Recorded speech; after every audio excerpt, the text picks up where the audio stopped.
આપણો તિરંગો ઝૂકવો ના જોઈએ. હા,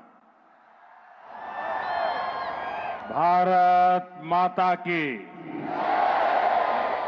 ભારત માતા की. ગુજરાતના મુખ્યમંત્રી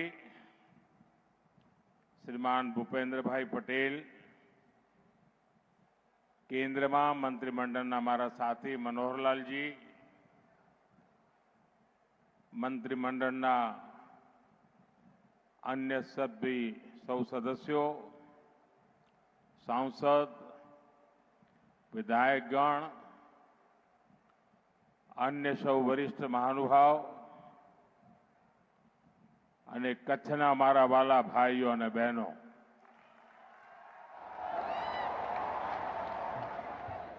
મુજા સરજ્જા સત્રી એડા કચ્છી માડું કી આયો.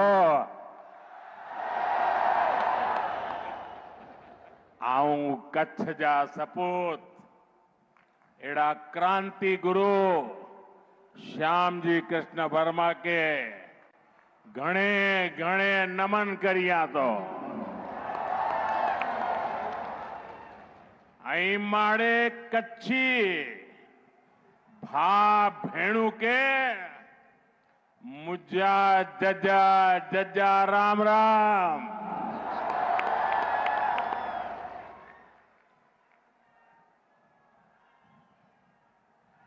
साथियों, कच्छ की इस पावन धरा पर आशापुरा माता के आशीर्वाद हमारी सारी आशाएं पूरी करती है. आशापुरा माता ने हमेशा इस धरती पर अपनी कृपा रखी है. मैं आज कच्छ की धरती से मां आशापुरा को श्रद्धापूर्वक नमन करता हूं और सभी जनता जनार्दन को प्रणाम करता हूं. साथियों, मेरा और कच्छ का नाता बहुत पुराना है. आप लोगों का प्यार भी इतना है कि मैं अपने आप को कच्छ आने से कभी रोक नहीं पाता हूं.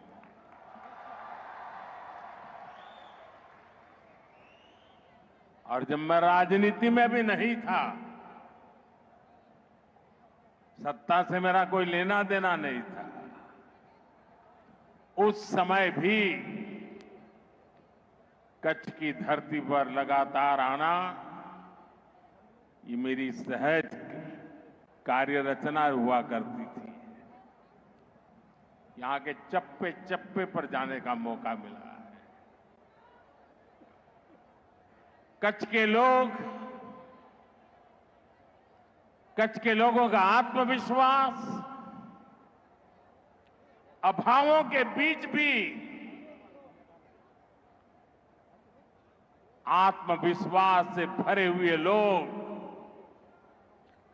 ये हमेशा हमेशा मेरे जीवन को दिशा देते रहे हैं.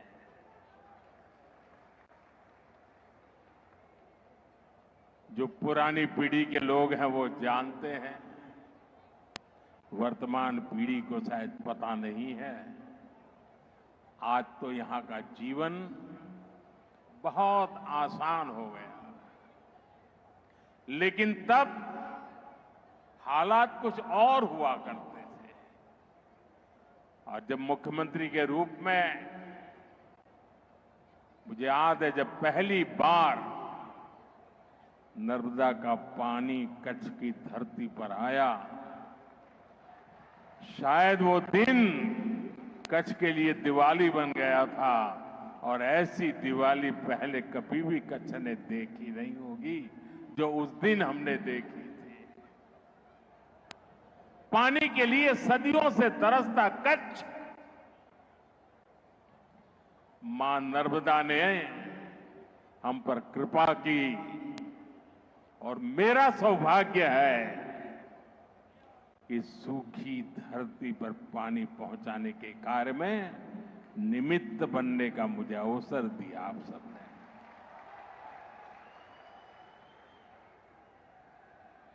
मैं जब मुख्यमंत्री था, लोग गिनते थे कि मुख्यमंत्री जी कितनी बार कच्छ आए, हिसाब लगाते थे। कुछ लोग तो कहते थे मोदी जी ने सेंचुरी लगा दी है।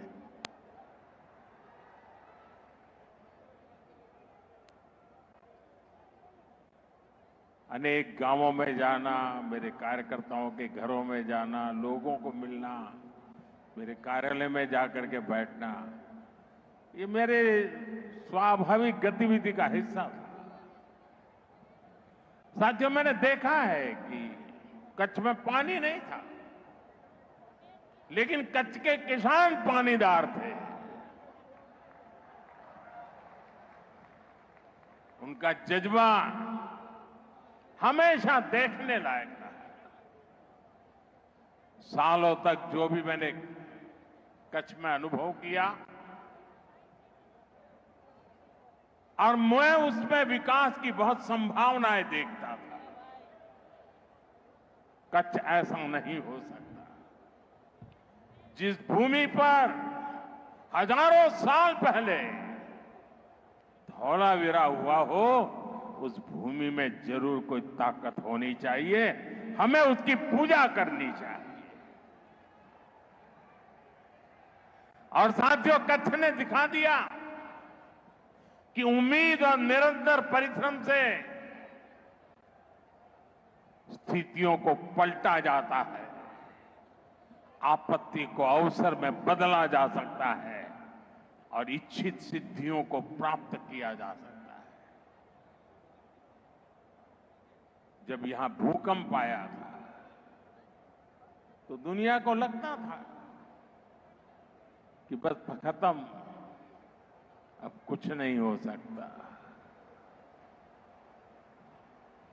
और कच्छ मौत की चादर ओढ़ करके सोया था उस भूकंप में। लेकिन साथियों, मैंने कभी मेरा विश्वास खोया नहीं था। मेरा विश्वास कच्छी खमीर पर था। અને એટલે જ હું તો કહેતો હતો, બાળકોને ભણાવવું પડશે કે કચ્છનો ક અને ખમીરનો ખ।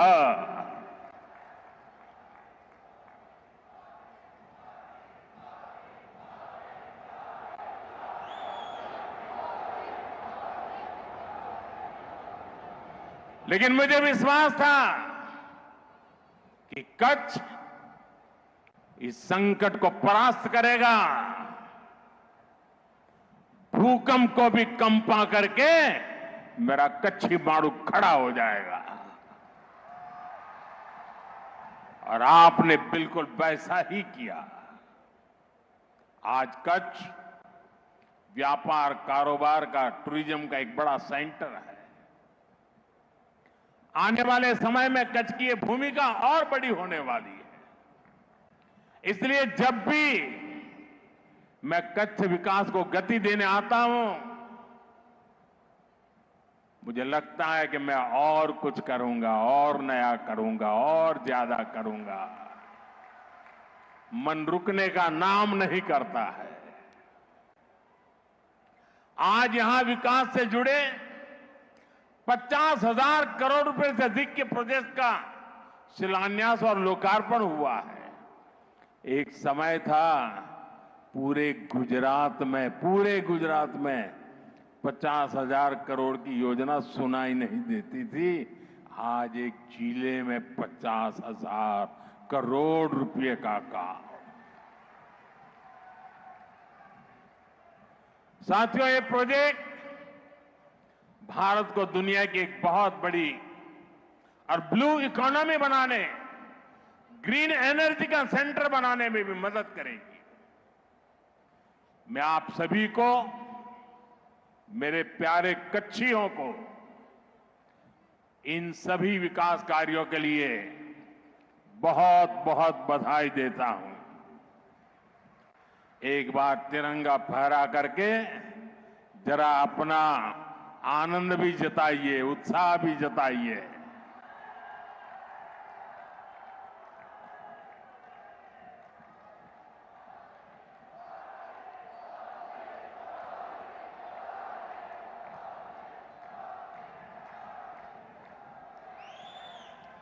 साथियों, हमारा कच्छ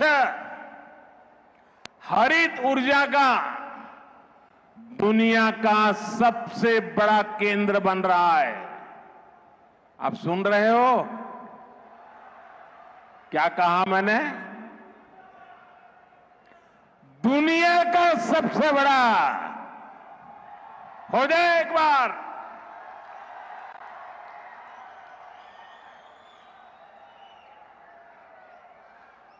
ग्रीन हाइड्रोजन एक नए प्रकार का ईंधन है। आने वाले समय में कारें, बसें, स्ट्रीट लाइट ये ग्रीन हाइड्रोजन से चलने वाली है। कांडला देश के 3 ग्रीन हाइड्रोजन हब में से एक है। आज भी यहां ग्रीन हाइड्रोजन कारखाने का शिलान्यास हुआ है। इस कारखाने में जो टेक्नोलॉजी लगी है, आप गर्व करेंगे साथियों, वो भी मेड इन इंडिया है।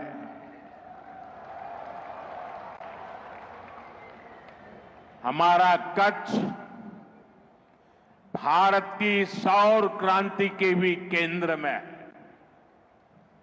दुनिया के सबसे बड़े सोलर पावर प्रोजेक्ट में से एक यहां मेरे कच्छ में बन रहा है।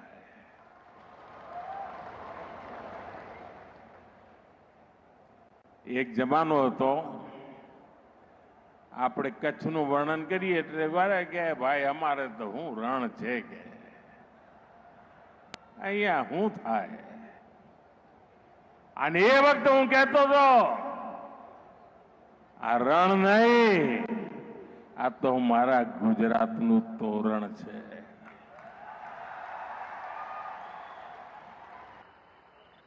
અને એ જ રણ જે ધૂળની ડમરીઓ અને ખારા પાટ આપણને ઘેરતા હતા, એ જ રણ હવે આપણને નહીં, આખા હિન્દુસ્તાનને ઉર્જાવાન બનાવવાના છે। खावड़ा कॉम्प्लेक्स के कारण कच्छ पूरी दुनिया के एनर्जी मैप में अपनी जगह बना चुका है। साथियों, हमारी सरकार का प्रयास है कि आपको पर्याप्त बिजली भी मिले और बिजली का बिल भी 0 हो। और इसलिए हमने पीएम सूर्यघर मुफ्त बिजली योजना शुरू की है। गुजरात में लाखों परिवार इस योजना से जुड़ चुके हैं। भाइयों और बहनों, दुनिया के जिन भी देशों ने समृद्धि पाई है, वहां समंदर समृद्धि का एक बहुत बड़ा कारण रहा है। यहां भी धोलावीरा का उदाहरण हमारे सामने है। लोथल जैसे प्राचीन पोर्ट सिटी यहां हुआ करते थे। ये भारत की प्राचीन सभ्यता की समृद्धि के केंद्र रहे हैं। हमारा पोर्ट लेड डेवलपमेंट का विजन इसी महान विरासत से प्रेरित है। भारत पोर्ट्स के इर्द गिर्द बसे शहरों को विकसित कर रहा है। सी फूड से लेकर टूरिज्म और ट्रेड तक कोस्टल रीजन में देश एक नए इकोसिस्टम का निर्माण कर रहा है। देश पोर्ट्स के विस्तार और आधुनिकीकरण उस पर बहुत बड़ा निवेश कर रहा है और इसके परिणाम भी शानदार है। देश के कुछ बड़े पोर्ट्स ने पहली बार एक साल में record 15 crore ton cargo handle किया है। इसमें हमारा कंडला का दीनदयाल पोर्ट भी शामिल है।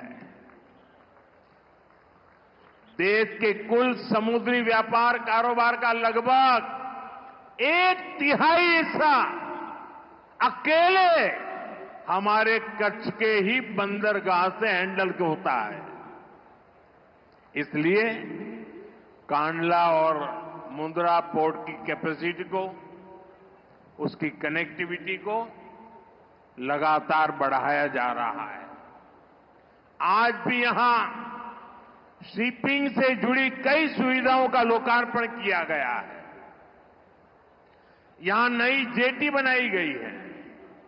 यहां ज्यादा से ज्यादा सामान स्टोर हो सके, इसके लिए कार्गो स्टोरेज सुविधा बनाई गई है। इस वर्ष बजट में हमने मैरीटाइम सेक्टर के लिए एक स्पेशल फंड की घोषणा की है। बजट में शिप बिल्डिंग पर भी जोर दिया गया है। हम अपनी जरूरत के लिए भी और दुनिया की जरूरत के लिए भी भारत में ही बड़े जहाज बनाएंगे। एक जमाना था, આપણું માંડવી તો એના જ માટે મશહૂર હતું। મોટા મોટા જહાજ આપણા લોકો બનાવતા હતા। આજે પણ એ શક્તિ માંડવીમાં જોવા મળે છે। હવે આપણે આધુનિક જહાજ લઈને દુનિયામાં જવા માંગીએ છીએ। એનું નિર્માણ કરીને એને એક્સપોર્ટ કરવા માંગીએ છીએ અને એનાથી આપણા હજારો નવજવાનોને શિપ બિલ્ડિંગ, આપણે ત્યાં અલંગમાં શિપ બ્રેકિંગ યાર્ડ છે, આપણે હવે તાકાત લગાવી છે શિપ બિલ્ડિંગમાં અને આ એવું ક્ષેત્ર છે કે જેમાં રોજગારના સૌથી વધારે અવસર છે।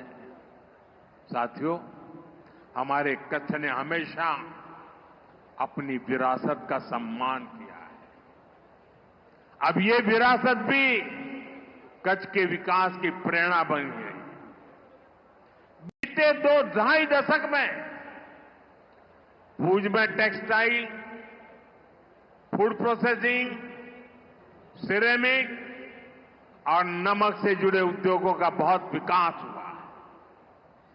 कच्ची कढ़ाई, ब्लॉक प्रिंटिंग, बांधनी, कपड़े और चमड़े का काम, इनकी धूम हर तरफ दिखाई देती है। અને આપણું ભુજોડી કોઈ પણ કદાચ હસ્તકલાનો કાર્યક્રમ એવો ના હોય કે એમાં અમારું ભુજોડી ના હોય। અજરક પ્રિન્ટિંગની પરંપરા કચ્છમાં અનોઠી છે અને હવે તો અમારા કચ્છની આ બધી કલાને જીઆઈ ટેગ મળી ગયું છે। એની ઓળખ ઊભી થઈ છે, દુનિયામાં એની ઓળખ ઊભી થઈ ગઈ છે।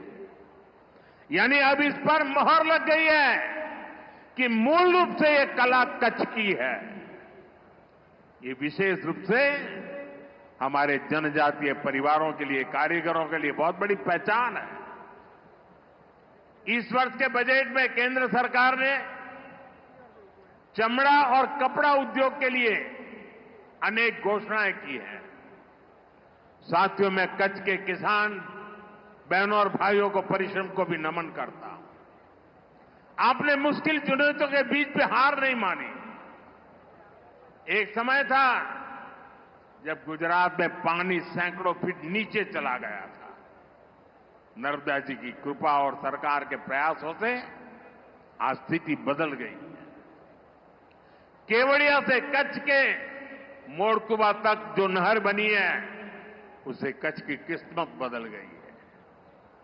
आज कच्छ के आम, खजूर, अनार, जीरा और ड्रैगन फ्रूट तो कमाल कर रहा है। ऐसी अनेक फसलें दुनिया भर के बाजारों तक पहुंच रही है। एक समय था कच्छ पलायन के लिए मजबूर था। हमारे यहां पॉपुलेशन का माइनस ग्रोथ हुआ करता था। आज कच्छ के लोगों को ही कच्छ में रोजगार मिलता है, इतना नहीं, कच्छ के बाहर लोगों की आशा भी कच्छ में बन गई है। साथियों, देश के नौजवानों को ज्यादा से ज्यादा रोजगार मिले, ये भाजपा सरकार की प्राथमिकता है। टूरिज्म एक ऐसा सेक्टर है जिसमें बहुत बड़ी संख्या में रोजगार है। कच्छ में इतिहास भी है, संस्कृति भी है और प्रकृति भी है। मुझे खुशी है कि कच्छ का रणोत्सव दिनों दिन नई बुलंदी की तरफ बढ़ रहा है। ये जो स्मृति वन हमारे भुज में बना है, इसको यूनेस्को ने दुनिया का सबसे खूबसूरत संग्रहालय माना है। आने वाले समय में यहां के पर्यटन में और विस्तार होगा। धोरडो गांव दुनिया के बेस्ट टूरिज्म विलेज में से एक है क्या धोरडो वाले? आज यहां जरा तिरंगा फहराइए। मांडवी का सी बीच भी पर्यटकों के लिए आकर्षण का केंद्र बन रहा है।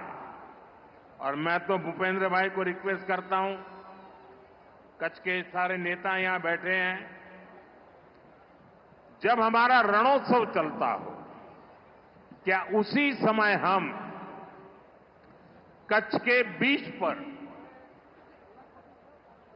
बीच कंपटीशन, खेलों की, क्योंकि आजकल बीच गेम्स बहुत पॉपुलर हो रहे हैं। अभी कुछ समय पहले डीयू में नेशनल कंपटीशन हुआ। हजारों बच्चे खेलने के लिए आते हैं, बीच की बालू में खेलना होता है। मैं चाहूंगा कि अब रेगुलरली जब रणोत्सव चलता हो, उसी समय हमारे मांडवी के बीच पर देश भर के लोग आए, खेले और बीच उत्सव, यानी एक प्रकार से कच्छ टूरिज्म के अंदर नई नई ऊंचाइयों को प्राप्त करता चले। आपको जो भी मदद चाहिए, मैं तो मौजूद ही हूं हमेशा।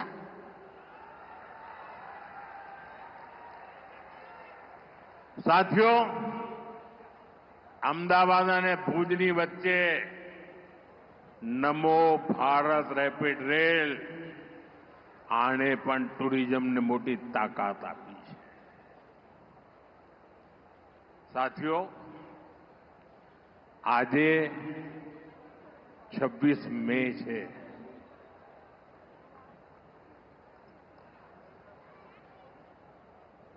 કેમ આમ ઠંડા પડી ગયા?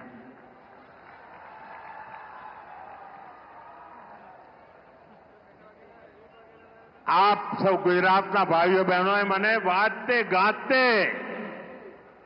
ગુજરાતમાંથી વિદાય આપીને દિલ્હી મોકલ્યો અને 2014 26 મે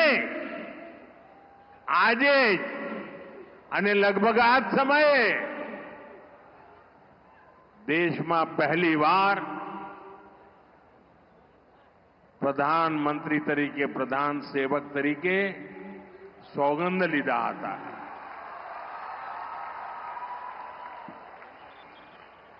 आपना आशीर्वाद थी 26 મે 2014 गुजरात સેવામાંથી આગળ વધીને રાષ્ટ્ર સેવામાં 11 વર્ષની યાત્રા અને વિધિના જોગાનુજોગ જુઓ। 26 મે પ્રધાનમંત્રી પદને 11 વર્ષ થાય અને જે દિવસે મેં સોગંદ વિધિ લીધી હતી ત્યારે દેશ દુનિયામાં ઇકોનોમીમાં 11 નંબર પર હતો અને આજે 11 વર્ષે 4 નંબર પર પહોંચી ગયો.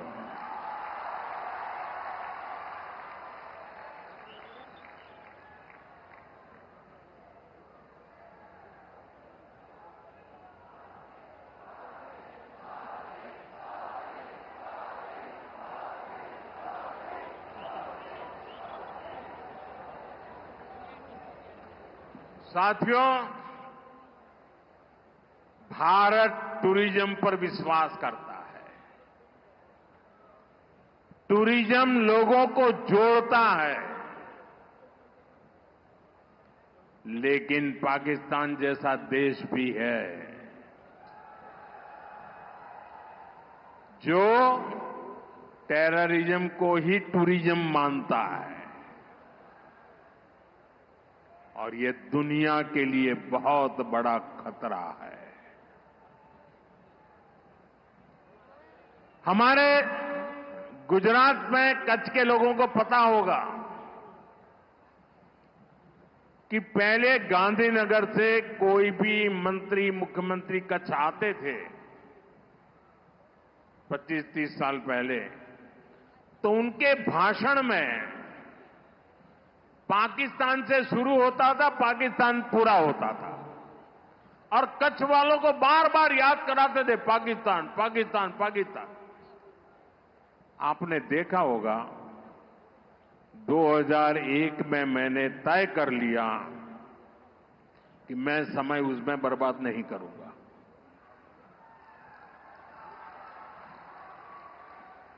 मैं कभी भी उस चीज के जिक्र ही नहीं करता था. मैं सिर्फ कच्छ की ताकत की बात करता था.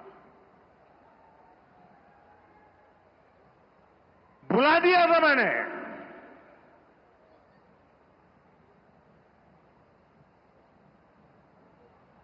और कच्छ के लोगों ने पूरे सामर्थ्य के साथ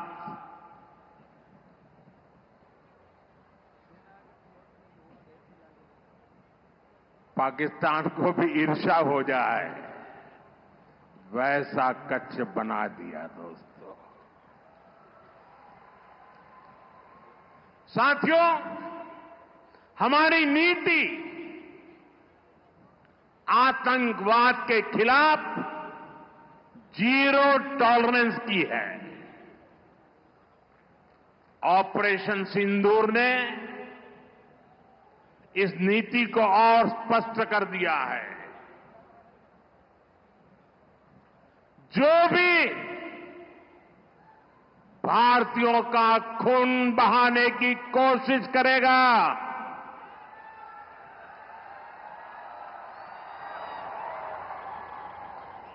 उसको उसकी भाषा में ही जवाब दिया जाएगा.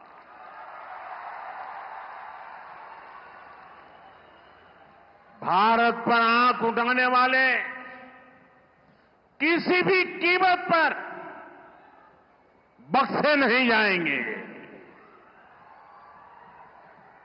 साथियों, ऑपरेशन सिंदूर मानवता की रक्षा और आतंकवाद के अंत का मिशन है.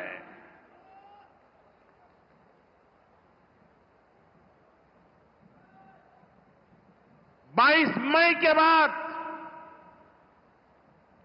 मैंने कभी छुपाया नहीं, सीना तानकर बिहार की जनसभा में मैंने घोषणा की थी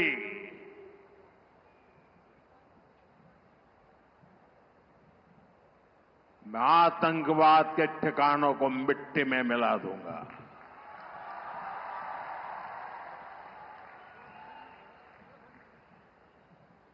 पंद्रह दिन तक हमने इंतजार किया, फिर पाकिस्तान आतंकवाद के खिलाफ कोई कदम उठाएगा, लेकिन शायद आतंकवाद ही उनकी रोजी रोटी है। जब उन्होंने कुछ नहीं किया तो फिर मैंने देश की सेना को खुली छूट दे दी। भारत के टारगेट पर आतंकवादियों के हेडक्वार्टर थे। सैकड़ों किलोमीटर अंदर जाकर के अगल बगल में किसी का भी नुकसान हुए बिना सीधी चोट करके आ गए। सटीक वार किया। ये दिखाता है कि हमारी सेना कितनी सक्षम और कितनी अनुशासित है। हमने दुनिया को दिखाया कि हम आतंकवाद के अड्डों को, उनके ठिकानों को यहां बैठे बैठे मिट्टी में मिला सकते हैं। साथियों, भारत की कार्रवाई से पाकिस्तान कैसे बौखला गया, ये भी हमने देखा है।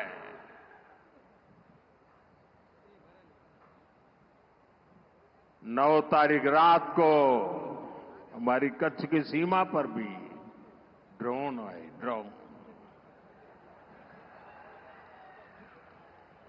उनको लगता था कि मोदी गुजरात का है तो जरा गुजरात में कमाल कर हुए मालूम नहीं है। जरा 71 को याद कीजिए, ये जो वीरांगना यहां आई थी ना, उन्होंने तुमके धूल चटा दी थी। ये माताएं बहनें उस समय 72 घंटे में रनवे तैयार कर दिया और हमने हमले फिर से चालू कर दिए थे। और आज मेरा सौभाग्य है कि 71 की लड़ाई की उस वीरांगना माताओं ने आकर के मुझे आशीर्वाद दिए हैं। इतना ही नहीं, सिंदूर के वृक्ष का पौधा भी दिया है। माताएं बहनें, आपका दिया हुआ ये पौधा अब पीएम हाउस में लगेगा।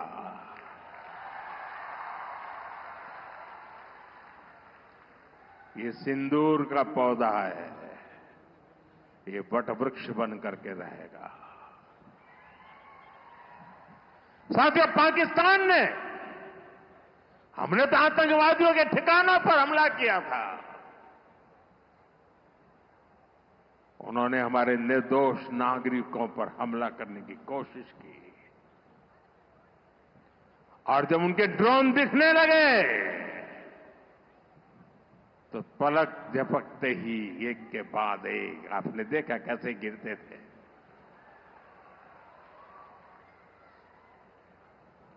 और तब भारत ने भी उनकी सेना पर 2 गुनी ताकत से हमला किया। भारत ने जिस सटीकता से पाकिस्तान के एयरबेस को, उनके सैनिक ठिकानों को तबाह कर दिया, उससे दुनिया हैरान हो गई। जैसा मैंने कहा, आपने तो 71 की लड़ाई देखी है। इस बार पूरा पाकिस्तान कांप रहा था दोस्तों, कांप रहा था। और 71 में वो सोचते थे कि हमने भूज के एयरबेस पर हमला किया था। और उस समय हमारी बहनों ने कमाल करके दिखा दिया था, बहादुरी की मिसाल दिखाई थी। और साथियों, पाकिस्तान के हमले का जवाब हमने इतनी ताकत से दिया कि उनके सारे एयरबेस आज भी आईसीयू में पड़े हैं, आज भी आईसीयू में पड़े हैं। और तब जाकर के पाकिस्तान शरणागति के लिए मजबूर हो गया। पाकिस्तान को लगा आप बच नहीं सकते। भारत ने रौद्र रूप दिखा दिया है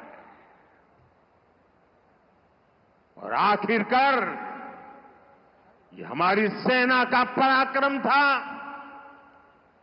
ये हमारी सेना का साहस था, ये हमारी सेना का सटीक ऑपरेशन था। कुछ ही घंटों में पाकिस्तान ने सफेद झंडा फहराना शुरू कर दिया। उन्होंने कहा कि हम गोली नहीं चलाना चाहते। हमने कहा हम तो पहले भी कह देते थे भाई, हमने तो पहले ही कहा था। हमने आतंकवाद के ठिकानों को तोड़ना था, मारना था, सबक सिखाना था। उसके बाद तुम्हें चुप रहने की जरूरत थी, लेकिन तुमने गलती की तो तुम्हें सजा भी भुगतनी पड़ी। साथियों, भारत की लड़ाई सीमा पार पल रहे आतंकवाद से। जो आज इस आतंकवाद को पाल पोस रहा है, उससे हमारी दुश्मनी है। मैं कच्छ की इस धरती से, पाकिस्तान की सीमा पर सटा हुआ मेरा जिला है, मैं पाकिस्तान के लोगों को भी कहना चाहता हूं, क्या पाया आपने? हिंदुस्तान दुनिया की चौथी इकोनॉमी बन गया और तुम्हारा हाल क्या है? तुम्हारे बच्चों के भविष्य को बर्बाद किसने किया? तुम्हें दर दर भटकने के लिए मजबूर किसने किया? ये आतंकवाद के आकाओं ने।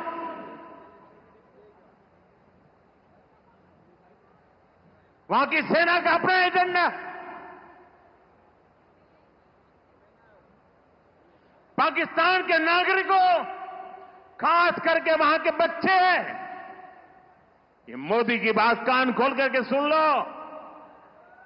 ये आपकी सरकार और आपकी सेना आतंकवाद को समर्थन दे रही है।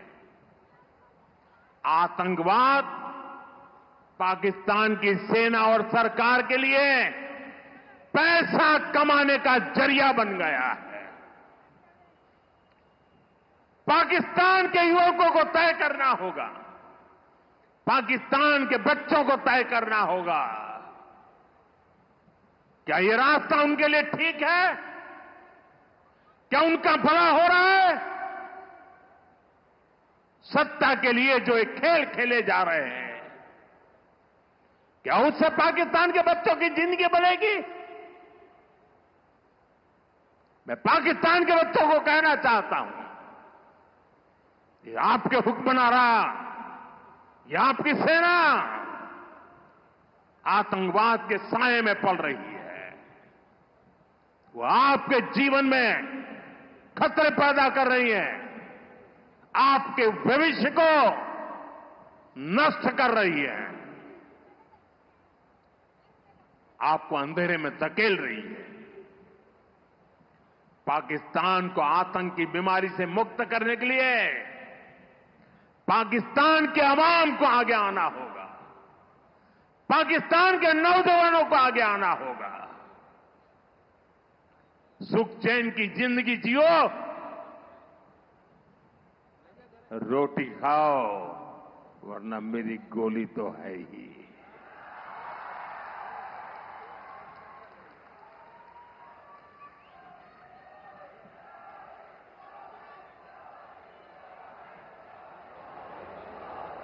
साथियों,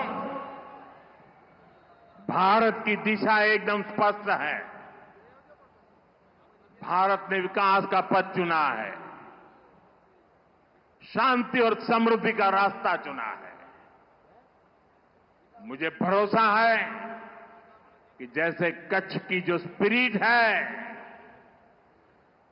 वो भारत को विकसित बनाने के लिए भी प्रेरणा बनेगी। મારા કચ્છી ભાઈ બહેનો, હવે થોડા દાડા પછી આપણું અષાઢી બીજ આવશે. આપણું કચ્છી નવું વર્ષ. અહીં આવ્યો છું, પહેલા તો અહીં અષાઢી બીજે આવવાનો મોકો લેતો હતો, પણ હવે આવવાનો નથી. તો આજે આપણા અષાઢી બીજના નવ વર્ષની શુભેચ્છાઓ મારા કચ્છી ભાઈઓ બહેનો દેતો જાઓ. કચ્છના મારા વાલા ભાઈ બહેનો, આપનો પ્રેમ, આપના આશીર્વાદ અને આજે જે રોડ શો કર્યો આપે આટલી ગરમીમાં, એરપોર્ટ અહીં સુધી માનવ મહેરામણ ઉમટ્યું હતું. કચ્છને મારા 100 સલામ દોસ્તો, 100 સલામ. એકવાર ફરી આપ સૌને અનેકવિધ વિકાસ કાર્યોની ખૂબ ખૂબ શુભકામનાઓ આપું છું. મારી સાથે જોર પૂરી તાકાતથી બોલીએ અને તિરંગા ઝંડાને બરાબર ઊંચા કરીને કરીએ. ભારત માતા કી, ભારત માતા કી, ભારત માતા કી, भारत माता की. वंदे वंदे वंदे वंदे वंदे वंदे वंदे. बहुत बहुत धन्यवाद. धन्यवाद माननीय प्रधानमंत्री जी, आपके